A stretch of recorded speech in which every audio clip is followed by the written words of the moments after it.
Aloha everyone! I'm making oatmeal for breakfast using my 1-quart saucepan and it's on medium heat. Ayan.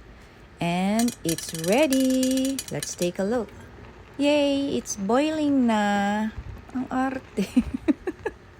And then I mix it with the salad master spoon. And then I like to put sugar-free creamer and some sugar-free chocolate powder para lang malasahan ko yung chocolate niya. Ayan. So, let's transfer it to a nice bowl from Walmart. Ang arte.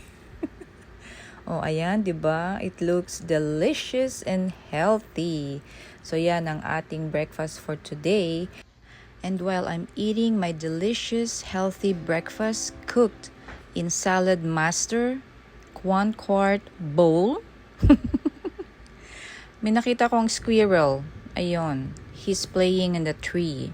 Then I realized oatmeal pala is best cooked over a stove than microwave. Kasi lagi ako nagma-microwave ng oatmeal. So I think it's best sa stove dahil you can really taste and appreciate yung oatmeal niya. Buhaghag siya, ganun. Talagang mai-enjoy mo. So, give it a try and thank you for watching. Aloha!